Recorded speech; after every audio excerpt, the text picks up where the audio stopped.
आपके भीतर एक प्रश्न उत्पन्न हो सकता है कि मैंने जो आपको थ्री विज़न का जो मेथड दिया है, यानी कि ब्रह्मचर्य के पालन के लिए जो थ्री विज़न सिखाया है कि हमको थ्री विज़न का प्रयोग करना चाहिए ताकि हम स्त्री के शरीर की वास्तविक सुंदरता को देख सकें, उसके भीतर क्या-क्या भरा हुआ है उस गंदगी को देख सकें। मैंने आपको बताया था कि थ्री विज़न का मतलब यही होता है कि जो स्त्री है, पहले हम उस स्त्री को बिना वस्त्रों के देखते हैं, फिर दूसरे सेकंड में स्त्री के ऊपर की सारी स्किन हटा दी जाती है, फिर तीसरे विज़न में हमको स्त्री के भीतर की सारे जो मांस, मलमूत्र, गंदगी, जितने भी हार्ड मांस है, हड्डियाँ हैं, रक्त हैं, ये सारी चीज़ें हमको एज़ इट इज़ नज़र आनी चाहिए। इसी को ही थ्री विज़न कहा जाता है। तो फिर क्या वास्तव में ये थ्री विज़न जो है, ये कोई ऐसी चीज़ है जो हमसे ब्रह्मचर्य का पालन करा या फिर किसी नासमझ व्यक्ति ने इस थ्री विज़न का नाम दे दिया है और ऐसा बोल दिया है कि हमको ब्रह्मचर्य का पालन करना चाहिए और हम इस थ्री विज़न की सहायता से ब्रह्मचर्य का पालन कर सकते हैं।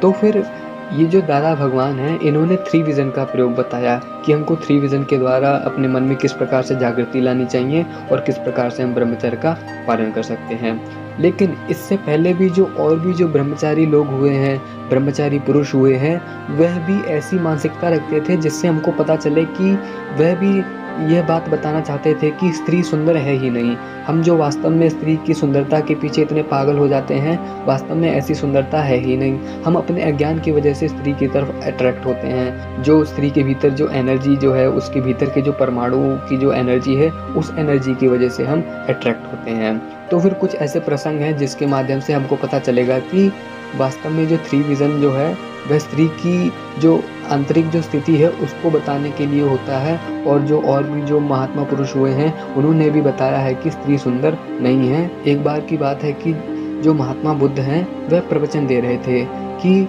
जो स्त्री की देह है वह सुंदर नहीं है, क्योंकि स्त्री की देह है उसमें से हर समय पसीना बहता रहता है। उसके जो मुख है उससे भी गंदगी निकलती है, क्योंकि जब वह उल्टी कर देती है तो फिर कितनी गंदगी और दुर्गंध निकलती है। उसकी जो नाक है, उसकी जो आँख है, उससे भी कीचड़ बार-बार निकलता रहता है। मलमूत्र से भी, जो मलमूत्र के द्वार हैं वहाँ से भी गंदगी निकलती रहती है।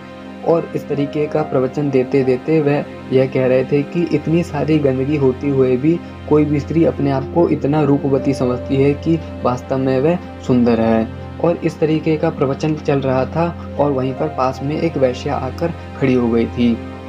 और महात्मा बुद्ध इस प्रकार का प्रवचन दे रहे थे कि स्त्री सुंदर नहीं है, उसके भीतर कितनी गंदगी है, लेकिन स्त्री जो है वह माया के वशीभूत होकर अपने आप को इतना सुंदर समझती है। यानी कि कुल मिलाकर महात्मा बुद्ध वहाँ पर आए हुए व्यक्ति को यह प्रवचन दे रहे थे कि स्त्री सुंदर नहीं है, स्त्री के भीतर की इतनी सारी गंदगी है। तो फिर वहाँ पर भी तो महात्मा बुद्ध यही कहना चाहते हैं कि स्त्री की देह के लिए जो हम इतने पागल हुए हैं, हमको पागल वहाँ पर बनना ही नहीं है।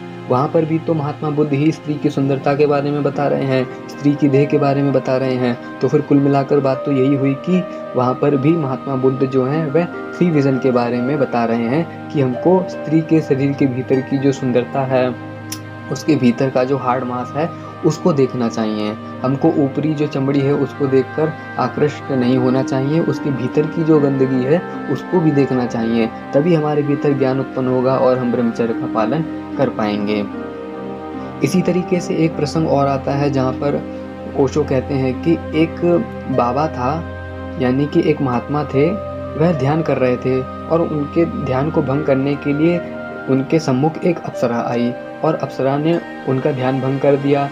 और आँख खुलने के बाद अप्सरा उस महात्मा से बोलती है कि देखो मैं कितनी सुंदर हूँ, कितना अच्छा मेरा रूप लावण्य है। इतनी सारी बातें होने के बाद महात्मा जी ने बोला कि सच में तुम सुंदर हो, मैं तुम्हारी सुंदरता को देखना चाहता हूँ और मैं तुम्हारी सुंदरता को अंदर तक देखना चाहता हूँ। अंदर तक देखना चाहता हूँ, मैं चाहता हूँ कि तुम अपने जो वस्त्र है उसको पूरी तरीके से हटा दो और उसके बाद मैं वस्त्रों के भीतर जो तुम्हारी स्किन है उसको भी देखना चाहता हूँ। उसके अंदर भी जो सुंदरता है मैं उसको भी देखना चाहता हूँ। तुम्हारे भीतर जो भी हार्ड मांस का शरीर है, तुम्हारे भीतर जो रक्त है, तुम्हारे भीतर जो हड्डियाँ हैं, मैं उस सारी सुंदरता को देखना चाहता हूँ।